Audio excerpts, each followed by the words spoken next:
Bonjour à tous, j'espère que vous allez bien. Bienvenue sur ma chaîne Les Malices de Vanessa. Je vous souhaite la bienvenue pour celles qui viennent d'arriver. Merci pour celles qui restent.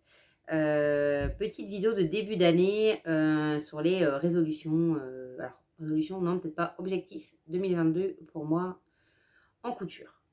Alors, tout d'abord, comme d'habitude, n'hésitez pas à vous abonner, à activer la cloche, à laisser un petit pouce en l'air. Ça fait toujours plaisir et ça me permet moi d'échanger avec vous. Vous pouvez également me rejoindre sur Instagram. Tout pareil qu'ici, les malices de Vanessa. Donc, pour cette petite introduction, nous sommes début janvier. Je porte la même tenue que sur la vidéo précédente puisque je la tourne à la suite. Les boucles d'oreilles viennent de chez Moa pour celles que ça intéresse. Elles m'ont été offertes pour les fêtes.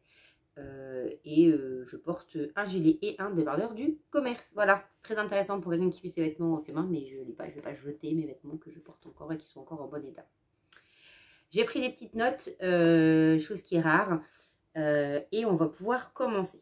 Alors, l'un de mes objectifs sur l'année 2022, c'est de coudre un manteau. Je vous l'ai dit dans ma vidéo sur mes cadeaux de Noël en couture. J'ai reçu une carte cadeau chez Maison Fauve et donc je pense prendre le manteau Pam. J'ai vu la sublime version de Sonia de Sue Glitter, coucou si tu passes par là, qui est juste sublime. Elle en a fait une bleue et une rose. Franchement, allez voir, elles sont juste magnifiques. J'ai déjà le tissu, il manque juste la doublure, donc il faut que je vérifie que j'ai juste assez en termes de métrage. Mais voilà, mais ça sera donc ce manteau-là. Je trouve qu'il est vraiment très élégant et qu'il a vraiment beaucoup de classe. Donc voilà pour là les objectifs, puisque c'est une pièce que je n'ai jamais cousue en fait de manteau. C'est une pièce qui commence à me faire peur. Alors je ne sais pas pourquoi, mais enfin, ça ne peut pas être bien plus compliqué qu'autre chose. Donc voilà cet objectif-là, en tout cas pour 2022. Est-ce que je le ferai début 2022 pour le porter fin d'hiver, début de printemps, ou est-ce que je le ferai cet été pour le porter automne-hiver? Je ne sais pas encore. Vous aurez la surprise. Ensuite, j'ai noté optimiser mon stock et mes achats de tissus. Alors, pas d'acheter de tissu ou en acheter moins, non. Voilà, je vous ai déjà dit, moi, j'ai pas de plaisir coupable, hein, sinon c'est que c'est pas un plaisir. J'aime acheter du tissu comme j'aime acheter des vêtements. J'achète quasiment plus de vêtements. Enfin, voilà, si j'ai vraiment un coup de cœur, je vais en acheter. Si j'ai vraiment un besoin, je vais en acheter. J'achète mes jeans, par exemple, parce que je ne coupe pas mes jeans. Peut-être que ça sera un objectif pour 2023. Mais là, pour 2022, c'est pas le cas. J'ai pas de problème avec ça. Mais par contre, je veux l'optimiser. C'est-à-dire que je me suis parfois trompée dans mes métrages parce que je vais commander à la va-vite, passer une commande, etc. Je trouve ça dommage de prendre 2 mètres de tissu s'il me faut 2,40 m. Vous voyez? Parce que des fois ça rentre, mais des fois ça rentre pas. Et c'est un petit peu gênant. Donc c'est ce genre de choses-là que je voudrais rectifier. De me dire, voilà, tu veux commander du tissu, ok, pas de problème. Mais quand il y a un projet derrière, ou quand je me dis, bah, ce tissu-là, j'en ferai plutôt une robe, bah, prends plutôt 2,50 m. Un t-shirt pour 1,50 m, un manteau pour 3 mètres. Enfin, vous voyez, ce genre de rationnement-là, de rationalisation, en fait. C'est pas du rationnement, c'est vraiment que ça soit un peu plus rationnel. Pour éviter d'avoir un stock qui soit grandissant, avec parfois des petites chutes, et parfois les tissus que je n'arrive pas à utiliser. Parce que j'ai acheté pour un projet, et puis en fait, ben, je peux pas le faire. Vous voyez, c'est un peu dommage.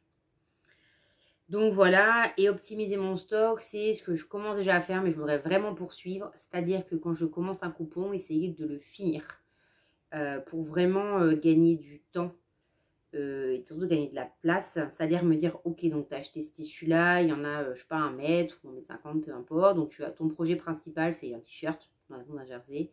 Ok, ça gère pour toi, très bien. Qu'est-ce qu'on fait des chutes? Des chutes, il va rester, alors je sais qu'en général, si j'ai un bon mètre de tissu, 1,20 m, je pourrais me faire un t-shirt pour moi et sans doute un dos pour un vêtement de mes filles, en général, ou un devant, enfin peu importe.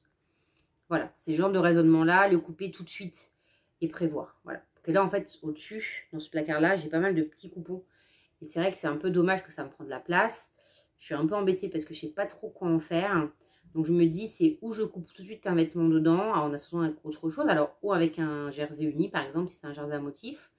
Ou l'inverse, hein, si c'est un jersey uni avec un jersey à motif ou un flex ou autre. Ou alors, je découpe les pièces qu'il faut pour faire un caleçon ou une culotte pour mes enfants. Mais voilà, mais histoire de se dégager de la place et d'avancer. C'est-à-dire, voilà, en plus, ça permet de gagner du temps. Alors, ça m'arrive de le faire, hein, faire des séances de patchwing, c'est-à-dire que je coupe, je coupe, je coupe, je coupe. Comme vous coupez vos légumes quand vous faites du batch cooking. Et après, je couds, je couds, je couds, je couds. Ça, c'est quand je vais devoir faire beaucoup de pièces pareilles.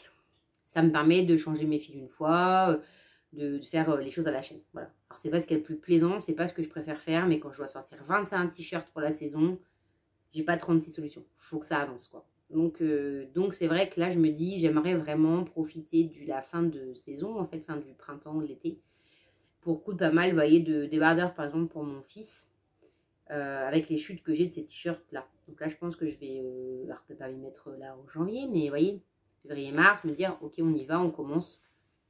Comme ça, on peut en faire 3-4. Vous voyez, parce qu'ils portent pas forcément que ça, ils portent principalement des t-shirts.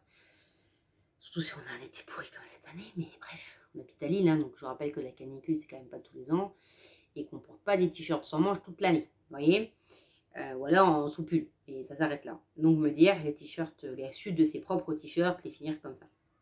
Je sais pas si je suis claire, si vous n'avez pas compris, dites-moi en commentaire, j'essaierai de vous expliquer mieux que ça. Ça, c'est pour la partie tissu. Ensuite, coudre plus pour moi. Alors, pourquoi coudre plus pour moi? Parce qu'en fait, je me rends compte que dans mon dressing, comme je m'achète de moins en moins de pièces, forcément, celles que j'avais avant, elles s'usent.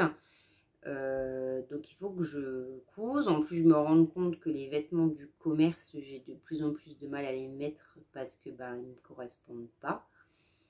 Au vu de ma taille, je suis souvent cantonnée au noir. Alors, j'en pense, ça ne me dérange pas, mais peut-être pas mettre que du noir. Donc, c'est un peu gênant. Première pause enfant. Me voilà revenue. En même temps, il est 20h. C'est l'école demain. Ils sont encore un peu décalés par rapport aux fêtes. Je pense que ce soir, je vais faire un petit peu la police.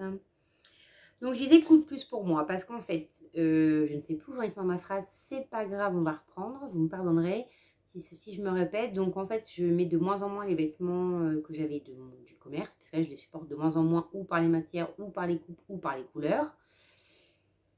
Et puis, en plus, ça s'use. Donc, c'est-à-dire que j'ai beau me racheter parfois un t-shirt dans le commerce parce qu'il me plaît, les autres, à force de les mettre, ils s'usent, quoi. Ils s'usent, ils se tachent, ça part, etc. Le fait que ça s'en va, ça fait moche. Donc, voilà. Donc, il faut que je couse pour moi, mais aussi en rationalisant ce que je couds. Parce qu'en fait, j'ai des pièces que j'ai cousues au début de mon aventure couture, donc il y a 3 ans. Et en fait, je me rends compte que je ne l'aimais pas. Parce que, en fait, je les cousais parce que c'était facile, rapide, mais en fait, ça ne me plaît pas, quoi. Ça me plaît pas, ou je trouve que ça me va pas, ou je trouve que ça ne me met pas en valeur. Donc voilà, donc il faut aussi que je rationalise ça et que je couse plus pour moi.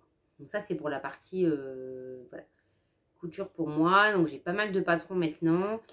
Comme je dis, je vais rester dans le nouveau patron Maison Fauve. L'idée étant de me faire des trucs qui me correspondent vraiment pour de vrai. Voilà.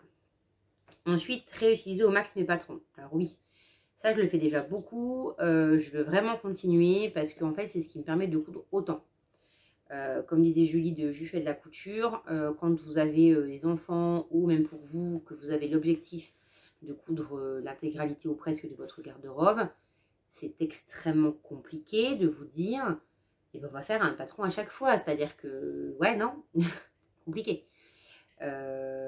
Sachant que par exemple pour les enfants, je prends l'exemple, hein, vous prenez un t-shirt pour enfants, c'est quasiment toujours les mêmes coupes.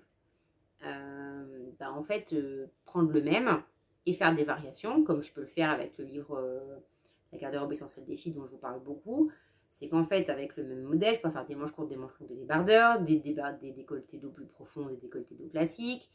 Je vais pouvoir changer les motifs, je vais faire des bicolores, des unicolores, des à motifs, des avec un flex, ce qui fait en fait que personne ne sait que c'est le même modèle. Et ça passe très bien. Et moi, ça me fait gagner du temps, parce que quand je les fais, je peux les faire à la chaîne.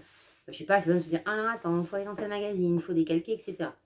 Donc ça, c'est quelque chose que je veux vraiment continuer, que ça soit pour moi ou pour les enfants, quand un modèle me plaît et qui me va, en fait, le refaire, quoi. Il n'y a pas de raison de chercher d'autres. C'est un gain de temps, c'est aussi un gain d'argent. Là, je suis encore abonnée chez Octobre jusqu'au printemps.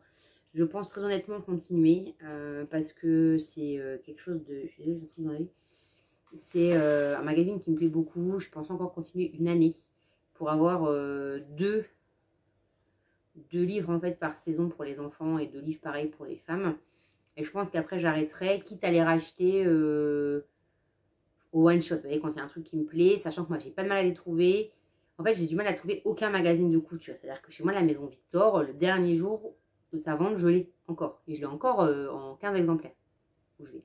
Donc, l'abonnement c'est bien parce que ça, je l'ai un petit peu avant et puis ça me permet d'être sûre de l'avoir. sans courir au magasin, voilà, parce que je suis un peu impatiente et que je veux l'avoir tout de suite. Mais je pourrais faire ça. Donc je pense continuer encore un an et je pense qu'après j'arrêterai pour me dire, voilà, justement, après c'est bon, c'est fini. Tu prends ce qu'il y a dedans. Sachant qu'on va pas se mentir, dans les auto-vrais, il y a quand même beaucoup de... Dans chaque modèle, vous avez un t-shirt, par exemple. Vous voyez, est-ce que j'ai besoin d'avoir 22 variations de t-shirt? Je suis pas sûre. Donc, voilà. Par contre, le gros avantage, c'est qu'il vaut jusqu'au 170. Et moi, mon fils, je lui coule à enfant du 148. Et c'est un peu court, la peau de shirt que j'ai cousu l'année dernière. Donc là, je vais devoir passer au 154, je crois. Donc, vous voyez, ça va quand même assez vite en taille. Alors après, je pourrais passer en XS ou XXS. Donc, je pourrais prendre des patrons hommes qui taillent petit. Mais voilà. Puis après, il n'y aura peut-être plus de fringues cousues par maman. Et voilà, ça me dérange pas non plus. C'est le bikini. Donc ça, c'est vraiment pour la partie patron. Ensuite, mieux m'organiser en couture. Alors, je suis déjà relativement organisée, mais je pense que je pourrais encore me perfectionner, notamment en prenant des notes. Je ne note rien. Je note aucun de mes achats. Je note aucun des modifications que je fais. Je compte sur ma mémoire, qui est souvent bonne, hein, mais qui parfois me fait défaut. Donc, je me dis que ça pourrait être sympa, même pour quand je fais des vidéos, d'avoir des notes pour me dire, bah ok, ça tu l'as acheté à tel endroit, tu l'as payé tel montant. Alors ça, en général, je l'ai laissé de tête. Mais me dire, tu as fait tel modif, tu n'as rien modifié du tout, ça a été compliqué, ça pas. Parce que quand je fais un podcast, que j'en parle très vite, bon ben ça va, hein, ma mémoire est fraîche. Si c'est un patron que j'ai fait il n'y a pas très long, que j'ai fait il y a un petit bout de temps, ben c'est un peu plus compliqué. Donc voilà, donc ça j'aimerais prendre plus de notes. Mon organisation, ça serait ça, c'est vraiment prendre plus de notes pour me souvenir de ce que j'ai fait, pour pas perdre de temps aussi quand je refais les modèles. En général, je note dessus mes modifications sur les bâches plastiques, puisque c'est ce que j'utilise pour décalquer. Mais c'est vrai que je me dis, en fait, je pourrais optimiser le truc, quoi. Vous voyez, c'est un peu ça. C'est un peu dans le sens où je pourrais faire mieux. C'est un peu dommage de perdre du temps en ne prenant pas 3 secondes pour noter quand je fais une couture. Sans me casser les pieds à mettre des photos, des schémas, parce que mon niveau de dessin est vraiment très très mauvais. On va pas se mentir. Mais en mettant juste le nom du patron, la taille, d'où vient le tissu, etc. Et si j'ai fait des modifs. Clairement, ça me suffira. Moi, j'ai vu le carnet qui est fourni avec le dernier La Maison Victor. Oui, il y a trop d'infos. Hein. Je ne peux pas marquer tout ça pour un seul patron. Je ne fonctionne pas comme ça. En plus, j'ai du mal à prévoir mes coutures. Donc, même ça devrait aller mieux avec l'une des autres projets. Mais vous voyez, je ne suis pas encore dans cette phase-là. Et le dernier objectif, c'est être plus régulière sur la chaîne. J'y arrivais au tout début à sortir une vidéo à peu près par semaine. J'ai eu un gros creux après mes congés d'été. Parce que changement de job, donc changement d'organisation familiale, etc. Donc ça a été compliqué. Donc je suis revenue il y a quoi, un mois et demi, un truc comme ça. J'ai dû revenir en fin octobre, début novembre, quelque chose comme ça. Donc c'est vrai que j'ai pas été très régulière et c'est depuis de l'être, mais pour moi c'est compliqué de ressortir une vidéo par semaine. J'aimerais dans l'idéal sortir une vidéo tous les 15 jours, mais ça me paraît un peu compliqué en fonction des périodes. Vous voyez là sur décembre, j'ai quasiment rien cousu. Enfin si, j'ai cousu les pièces que je vous ai montrées pour Noël, mais c'est tout. En fait, j'ai pas cousu énormément de choses et je me dis, après vous allez me dire ce que vous en pensez. Est-ce que pour vous c'est embêtant, enfin, c'est pénible à regarder quand c'est les mêmes patrons qui reviennent? Vous voyez, je peux comprendre que ce soit pas très intéressant pour vous. Donc je me dis, est-ce que sortir une vidéo par mois avec un peu plus de cousettes, ça ne va pas vous plaire plus? Avec peut-être entre deux des choses qui pourraient sortir parce qu'un haul, parce qu'un achat de livres, parce que plus de couture, parce que plus de temps, peu importe. Voilà. Est-ce que c'est quelque chose qui vous pourrait vous plaire? Dites-moi ce que vous en pensez vous par rapport à ça. Mais oui, être plus régulière pour pouvoir plus facilement échanger avec vous. Parce que moi c'est quelque chose que j'apprécie vraiment, que ce soit ici ou sur Insta. Alors Insta c'est plus facile de publier parce que c'est assez rapide, vous prenez une photo, enfin ça va quoi, c'est pas hyper long. Ce qui peut être plus compliqué sur YouTube, où voilà, ça met une photo, alors du montage. Alors peut-être qu'un objectif aussi ça serait améliorer le montage, je ne vous garantis rien. Que ça prend quand même beaucoup de temps et que ce n'est pas une grande passion pour moi. Mais voilà. À voir ce que je ferai par rapport à ça. Et écoutez, dites-moi si vous avez des objectifs couture ou pas couture d'ailleurs en commentaire, si vous avez des résolutions aussi. Dites-moi ce que vous pensez de mes résolutions. N'hésitez pas, encore une fois, je suis ici pour échanger avec vous. Je vous souhaite une excellente soirée ou journée. Oui, ou journée, je n'arrive plus à parler les 20 h, je suis fatiguée. Donc je vous souhaite un excellent moment. J'espère que vous avez passé un bon moment avec moi. Moi, j'ai pris beaucoup de plaisir à tourner cette vidéo et puis je vous dis à bientôt.